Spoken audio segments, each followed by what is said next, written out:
በስመ አብ ወወልድ ወመንፈስ ቅዱስ አሐዱ አምላክ አሜን። የተወዳችሁ በክርስቶስ በሰማያዊ ስፍራ በመንፈሳዊ በረከት የተባረካችሁ ብዙ ጸጋ፣ ብዙ ምሕረት፣ ብዙ በጎነት የሰጣችሁ እግዚአብሔር ከሰማያት በወረደ ጊዜ ከድንግል ከእመቤታችን ተወልዶ ቤዛ መድኃኒት ለመሆን መስቀል ላይ ሲሰቀል መድኃኒት ብርሃን የሆነልን ዕዳ የከፈለልን የከፈለላችሁ የዳነ ሕዝብ ያረገን ያረጋችሁ ሀብተ ወልድ ስመ ክርስትናን የሰጠን ከቅዱሳን ማህበር የደመረን ወደ በጉ ሰርግ የጠራን የአባቶቻችን አምላክ ከሰማይ አባቱ ከአብ ከሕያው መንፈሱ ጋር ለዘላለም የተወደደ የተመሰገነ ይሁን።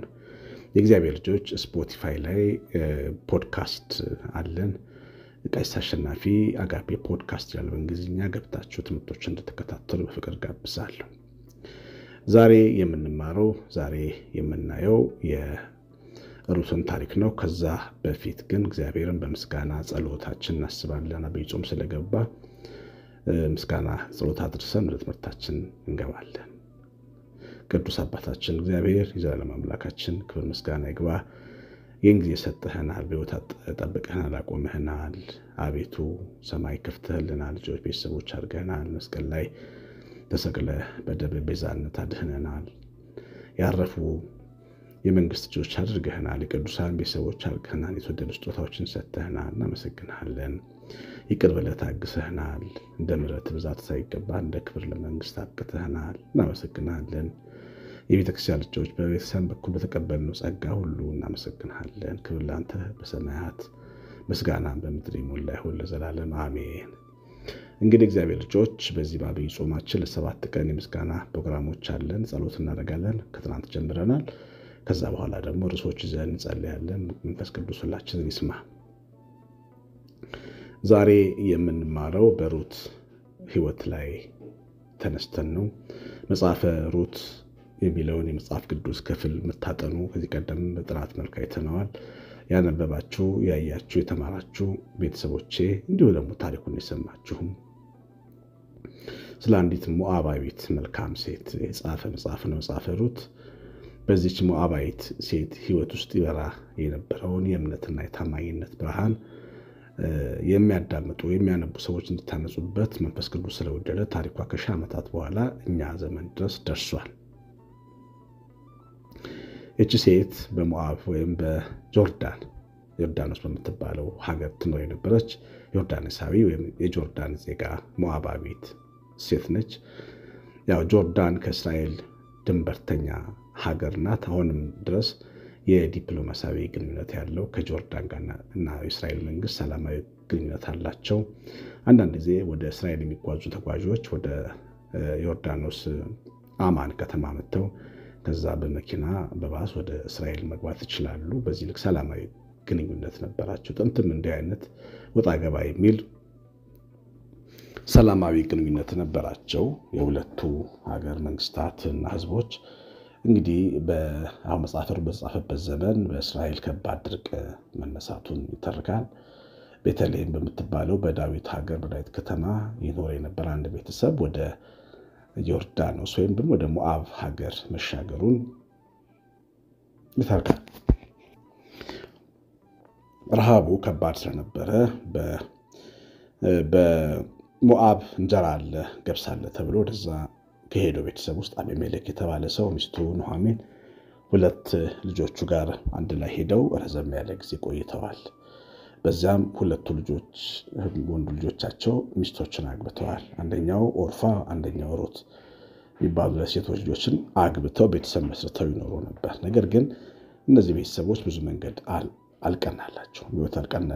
በዮርዳኖስ መጀመሪያ አባትየው አቤሜሌክ ሞተ። ቀጥሎ 2 ልጆች በተከታታይ ሞቱ። አሁን ማቀረ የእናትየዋ ኑኃሚንና የባልየው ሚስት ምራት የምትባለዋ ሴት ሩት ቀሩ። ሩት እጅግ የተሻለችና ዓለም አቀፋዊ መልካምነት የነበራት ሴት ነበረች። በባሏ ሐዘን በባሏ ማለፍ ምክንያት ተደስታ ሌላ ወንድ አልፈለገችም። ባሏን የሚያገባቸው የእውነት መሆኑን የምትመለከቱት በቃ ከሐዘኑ በኋላ ቤት ጥላ ሄደች። ጓደኛዋ ኦፍራ የምትባለው እናቷን ኑኃሚንን ስማ ነው ሄደችው። በቃ ወደ ኑሯ።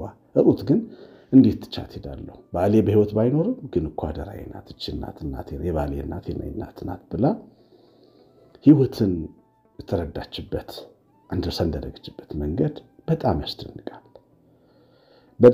በትክክልም እንደዛ ነው።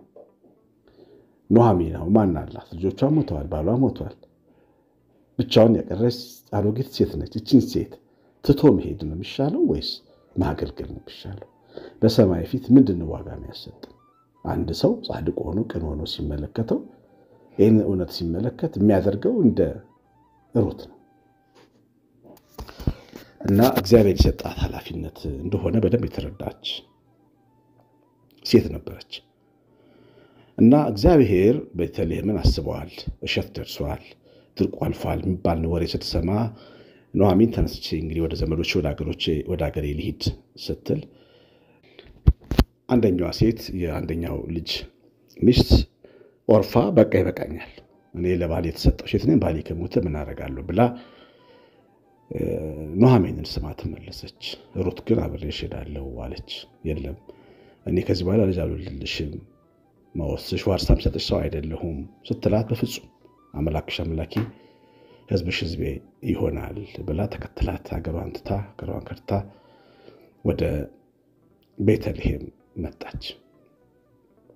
ታውቃላችሁ ታሪኩን። ከዛ በኋላ ቤተልሔም እሸት ሲታጨድ የሚቀረውን ቃርማ እየሰበሰበች ራሷንና አሮጊቷን ኑኃሚንን ትመግብ ነበር። በታማኝነት ትመግብ ነበር። ደብቃ አታስቀምጥም፣ ቋጥራ አትሸጥም። ለእጅ አምባር ለፊቴ ቅባት በማለት በመታለል በዚህ ዓለም ምኞት አልታሰረችም። ይልቁንም በታማኝነት መሰበሰበውን ይዛ መጣ። በቀሚሷ ይዛ መጣ። አሽታ ፈሽታ አብስላ ከአማቷ ጋር ትመገባለች። ታማኝነቷ ፈጽሞ ልክ የሌለው ነበር። ግን ታማኝ እንድትሆን ያደረጋት እግዚአብሔር የሰጣት የአገልግሎት ድርሻ እንደሆነ ስለገባት ነው። እግዚአብሔር አንድ ነገር ሲሰጠን የአንድ ነገር ስንረዳው ሲገባን በጣም ጨዋዎች ሰዎች እንሆናለን፣ የተስተካከሉ ሰዎች እንሆናለን። ይኸውላችሁ ብዙ ጊዜ በህይወታችን ውስጥ የምናጠፋው አንድ ነገር እግዚአብሔር የሰጠን አደራ ስላልገባን ወይ የተናገረ ነገር ስላልገባን ነው። ለምሳሌ አገባችሁ፣ ቤተሰብ ተቀላቀላችሁ፣ ከባል እናት ጋር ነገር እየፈለገ የምንላተም ሰዎች አልገባንም፣ በፍጹም አልገባንም። እግዚአብሔር ለኛ የሰጠን አደራ ሚስት ሲያደርግሽ ይኸውልሽ ሚስት ማለት ባሏን አቅፋ የምተኛ ረድታ የምትኖር፣ የባሏን እህቶች እህት የምታደርግ፣ የባሏን ወንድሞች ወንድም የምታደርግ፣ የባሏን እናት የምታደርግ፣ የባሏን አባት የምታደርግ ማለት ነው። ይኸውልሽ የባልን እናት ማድረግ ማለት ከነ አመል መቻል ማለት ነው። እያችሁ እናት እኮ አመል አላት። እናት ሕፃናቱንን ትንከባከበናለች። ካደግን በኋላ ግን እሷ ካረጀች በኋላ እኮ እናት እኮ አመል ታወጣለች። እንደ ሕፃን እኮ ትሆናለች። ብዙ እናት እኮ ታስቸግራለች። ልጅ ግን እናቱን ጥሎ ሄዶ አያውቅም።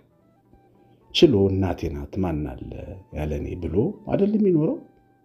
አይደለም አንድ ሴት እናቷን የምትችለው በዚህ ልክ አይደለች። ስለዚህ የተሰጠን ተልእኮ አንድ ሴት ሚስት ስትሆን ቤተሰቦቿን ብቻ ሳይሆን የእሱንም የባሏን ቤተሰቦች እንደ ቤተሰብ አድርጎ የመቁጠር ኃላፊነት እግዚአብሔር እንደሰጣት ማየት።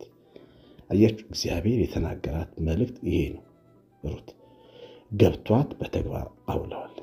ብዙ ሴቶች ግን ይህን በተግባር አያውሉ። በቃ እናቴን እንጂ እናትን አልፈልግም ምክንያት እየፈለጉ ፊት እያዩ በአንዴ መገለባበጥ፣ ምቁጡ መሆን፣ አኩራፊ መሆን እንጂ የህይወትን ዓላማ እግዚአብሔር በዛ ህይወት ላይ የሹመታችን ዓላማ ሲገባን ግን እንደዛ ነው። እንስተካከላለን። በስራ ቦታ ላይ የስራ ኃላፊዎች የሆነን ሰዎች እግዚአብሔር በስራ ቦታ ላይ የምታስተዳድሯቸው ሰዎች በፍቅርና በምሕረት እንድታስተዳድሩ አደራ ብያችኋለሁ። አገልጋዮች ሁኑ፣ ቀንበር አትሁኑ፣ አለቃ ቦስ አትሁኑ። አገልጋዮች ሁኑ፣ አባት ሁኑ፣ እናት ሁኑ ማለቱ ነው። ስንቶች የሥራ አለቆች ግን ይሄ እንደሚገባቸው አላውቅም። ብዙዎች በሰራተኞቻቸው ላይ ከባድ ቀንበር ናቸው። ብዙ ሴቶች ብዙ ወንዶች ቤተክርስቲያን ሄደው አለቃዬ ንቀልልኝ ብለው ይጸልያሉ። ይኸውልህ አንተ አለቃ ሆነ ለአንተ ከእንጀራ መባረር የሚጸልዩ ሰዎች አሉ። ጠግበው እንዳይመስሉ አስመርራቸው ሊሆን ይችላል። አስመርረሻቸው ሊሆን ይችላል። እግዚአብሔር ደግሞ ጻድቅ ዳኛ አይደል? ይሰማል። ነገሩ ልክ ሲገለበጥ ወንበሩ ሲገለበጥ አንተ የምትጣለው ከስራ ኃላፊ ከአለቃ ጋር ነው። አፈናቀለኝ፣ ከስራ ዝቅ አረገኝ ትላለህ። ግን ዞር ብለህ ማየት ያለብህ የምታስተዳድራቸው ሰዎች አልቅሰውብህ ነበር ወይ? አዝነውብሽ ነበር ወይ? እህቴ ሴት አለቃ ስትሆን አስቸጋሪ ነው ይላሉ አንዳንድ ሴቶች በስራ ቦታ። ለምንድን ነው አስቸጋሪ የምትሆነው? ሴቶች እናት መሆን እየቻላችሁ፣ ደግ ሩህሩህ መሆን እየቻላችሁ፣ አያችሁ እግዚአብሔር የሰጣችሁን ኃላፊነት አንደርስታንድ ማድረግ ያስፈልጋል። እግዚአብሔር ምን እያላችሁ ነው? አንድ ቦታ ሲያስቀምጠን፣ አንድ ሹመት ሲሰጠን ምን እያለን ነው? መርጬሃለሁ፣ ህዝቤን በሰላም አስተዳድሪ፣ ልጆቼን በሰላም አስተዳድር እያለን። ሩት በደንብ ነው የገባት። የማይመስል ነገር ያደረገችው ለዚህ ነው። የባሏን እናት እኮ ነው የምትመግበው እየለመነች፣ የድሃ ስራ እየሰራች፣ የቀን ስራ እየሰራች። ምን አገባት? በቃ እኮ ባሏ ሞቷል፣ ከህግ የተፈታች ነች። ምን ያደርግላታል? ያን ማድረግ ግን ጻድቅ ልብ ስለነበራት እግዚአብሔር የሰጣት ግብረ ተልኮ ስለገባት። ያችሁ እናት መሆን ለልጆች፣ ሚስት መሆን ለባል ትልቅ ኃላፊነት ነው። ሊገባን ይገባል። የተሰጠን ኃላፊነት ምንወዳደርበት፣ ምንፎካከርበት፣ ምንመዛነዝበት፣ አስቸጋሪ ሰዎች ምንሆንበት፣ ምንከፋበት አይደል። እግዚአብሔር የሰጠን ኃላፊነት በታማኝነት በፍቅርና በርህራሄ ሚስት ምንሆንበት፣ ባል ምንሆንበት፣ እናት ወይም አባት ምንሆንበት፣ አጠገባችን ላሉ ሰዎች ወንድም እንድንሆን ጓደኛ እንድንሆን ስንቀመጥ ውስጥ ለውስጥ እሳት እያቀጣጠልን ወጥመድ እያጠመድን ሰዎችን መንጎዳበት አይደለም መሆን የሚገባው። ኃላፊነት ጓደኝነትም ኃላፊነት ነው። ለሰው መልካም የምናደርግበት የዘራነውን በበጎ እንድናጭድ መልካም የምንዘራበት እድል ነው። ጥሩ ወንድም መሆን፣ ጥሩ እህት መሆን፣ ጥሩ ጓደኛ መሆን፣ የልብ ሰው መሆን የተጠራንለት ዓላማ ከሰማይ ከመለኮት የተሰጠን ኃላፊነት ሁልጊዜ ብርሃን የሆነ ኃላፊነት ነው። ቅንነት የተሞላበት ኃላፊነት። ጓደኛ ብንሆን፣ ጎረቤት ብንሆን፣ አለቃ ብንሆን፣ አገልጋይ ብንሆን፣ ሚስት ብትሆን፣ ባል ብትሆን፣ ወንድም እህት ብንሆን፣ አለቆች ብንሆን፣ በስራ ቦታ አማች ብንሆን፣ ምርሃት ብንሆን፣ ለልጆቻችን ትዳር ታማኝ መሆን አለብን። አያችሁ እግዚአብሔር ሰውን አምኖ ነው አደራ የሚሰጠው። አደራ እንዳትበሉ፣ የልጆቻችሁን ቤት አፍርሳችሁ እናቶቼ አደራ እንዳትበሉ፣ የልጆቻችሁን ቤት አፍርሳችሁ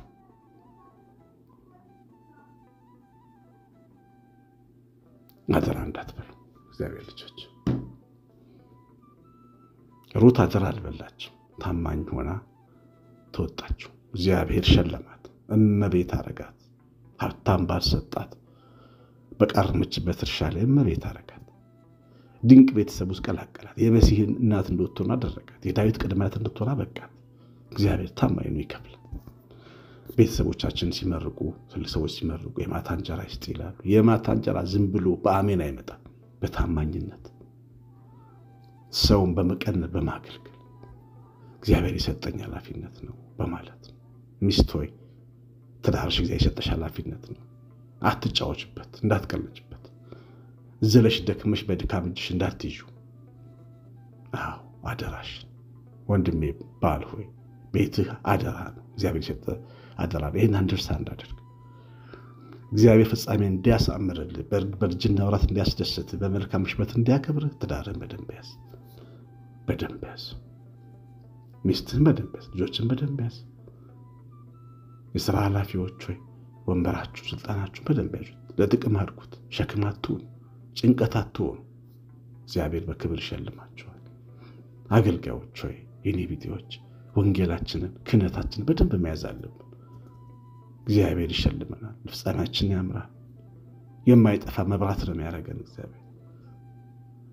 ሁላችንም በተሰጠን ኃላፊነት እግዚአብሔር በሰጠን ስራ፣ በሰጠን እንጀራ፣ በሰጠን ቤተሰባዊ ተግባቦት ውስጥ ሁሉ መለኮታዊ ኃላፊነት ይዘን እንደመጣን ማወቅ አለብን። የኛ አይደለም፣ እኛ የስሜታችን አይደለም።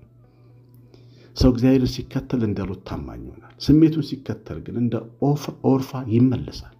ምን አገባኝ ብሎ ይተወዋል። ለምን ብዬ ብሎ መልካም ማድረግን ያቆማል። ለዛ እንዳይሆን አደራ።